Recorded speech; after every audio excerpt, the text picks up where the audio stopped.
Good evening, everyone. My name is Mackenzie Cooper, and it is an incredible honor to be here tonight representing the Birthright Israel alumni from Long Island. Whenever I meet other Jews for the first time, we begin the classic game of Jewish geography, and I always brace myself. I say I'm from Long Island, and the guesses start rolling in.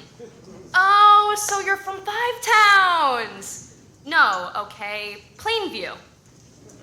Roslyn, Great Neck, Dix Hills, they rattle off the usual suspects with confidence, and then I say, actually, I'm from Smithtown.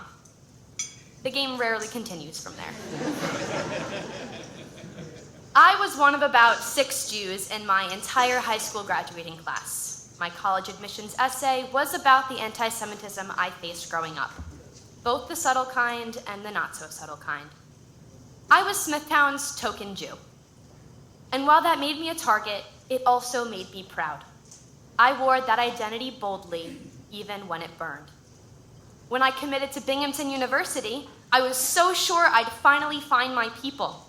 I imagined walking into Shabbat dinners and campus events and instantly feeling at home. But my first year didn't look like that. I walked into Jewish spaces alone, and I walked out alone.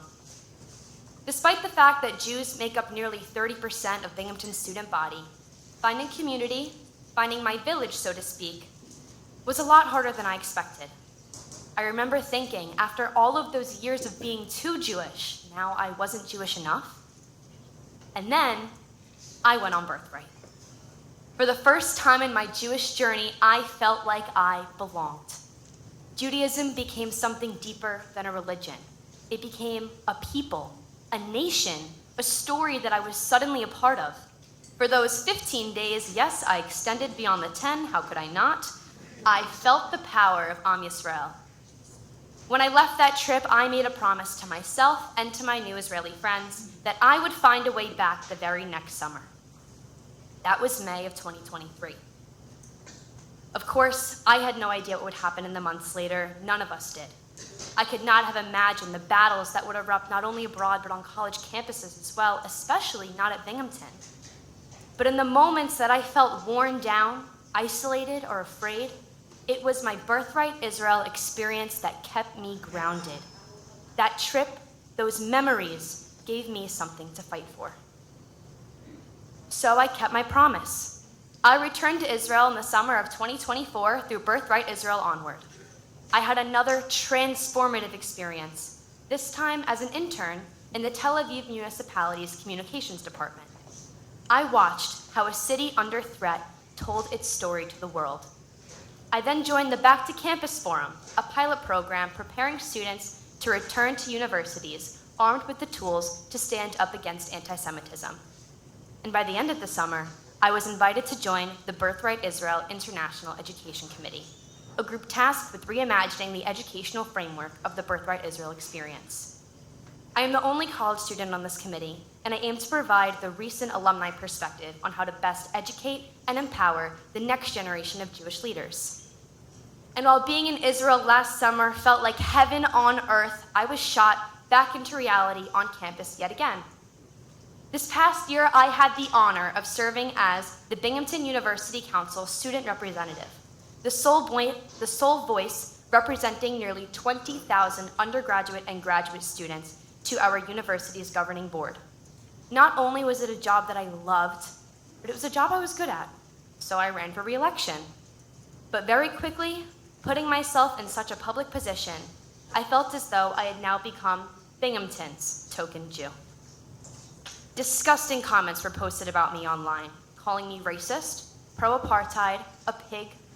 Some even insinuated that I would support police shooting protesters. My involvement in Jewish and pro-Israel organizations, including Birthright, became ammunition. A full-blown smear campaign followed, and it worked. I lost that election by just 36 votes. Double high, which maybe means something. I won't lie. Losing that election and seeing how my identity was weaponized against me was devastating. But it also reminded me why I care so deeply about this work in the first place. I have always been a loud and proud Jew, even when it wasn't easy and even when people complained.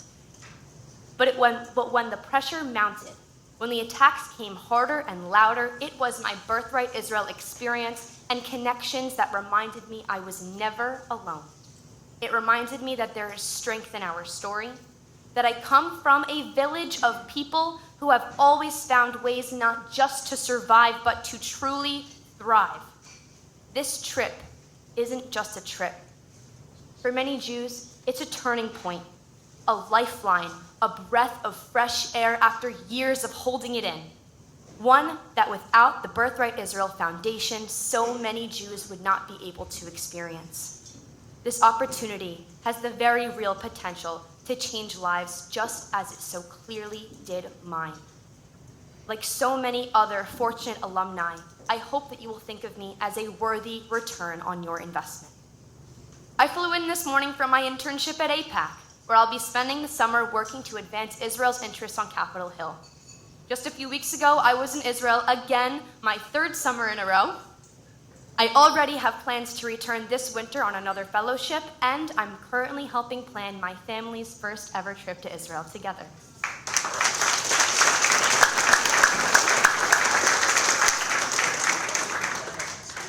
Today, Jews around the world are tucking in their Magen Davids, slipping baseball caps over their kippas.